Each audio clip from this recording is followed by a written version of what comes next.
So suddenly a lot of people talking about 1968. I discussed it on our Monday show with Greg Valliere, the impact on the political landscape.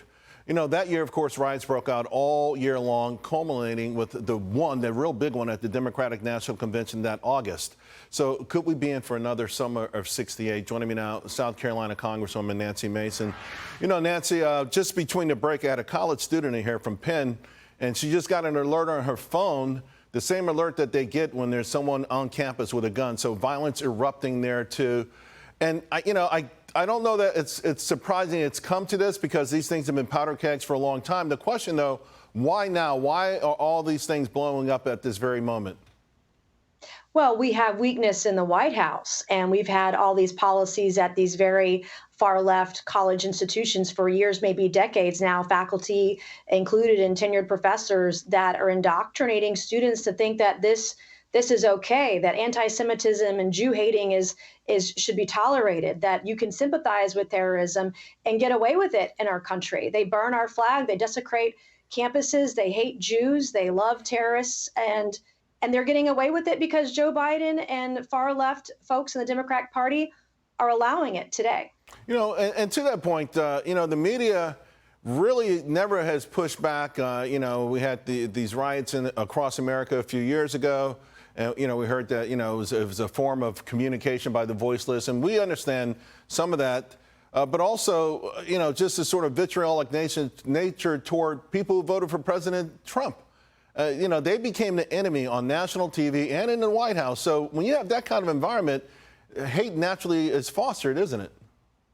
Absolutely. And you look at the summer of Antifa, right? I mean, my house was even spray painted by someone that either was or pretended to be an Antifa thug. Those people were never held accountable. And I wouldn't be surprised if in the mix of these students are these anti-American Antifa anarchists trying to sow dissent and discord among the country. But this is the Democrat Party now. They own this. Joe Biden owns this. This is Joe Biden's America, what we're witnessing today. You're spot on. That student, the Penn student who was just here, also said that the communique said that these are mostly non-students. So folks stirring the pot. Let's talk about H.R. 2737, Stop the Invasion Act. What does it do?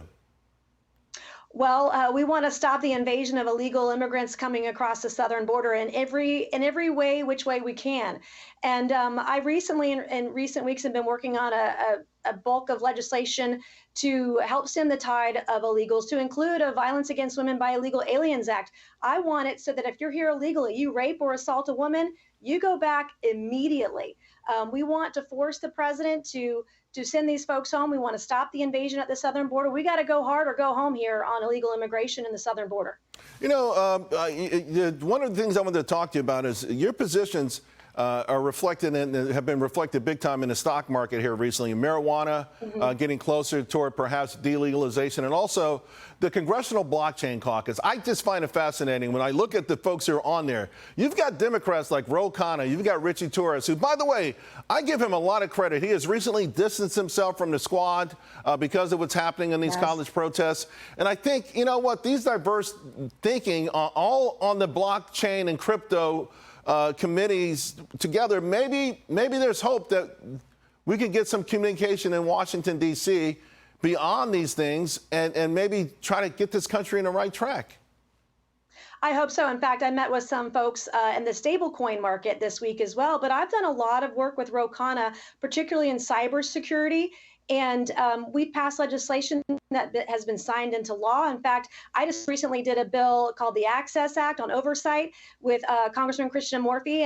And that bill would allow federal contractors without a four-year college degree to work on cybersecurity contracts with the federal government. Completely unanimous, both Republicans and Democrats alike working on this together. I wish the American people could see the work that we do together. It is there, it is happening, but with the riots and all of the negative in the news, it gets covered up by what's happening across the country, the violence that's happening across the country right now. Well, I can tell you one thing. Young investors are really interested in the freedom aspect of the marijuana legalization and in cryptocurrency. So keep up the great work. Congresswoman Mace, thank you very much. Thank you, Charles. I see you soon.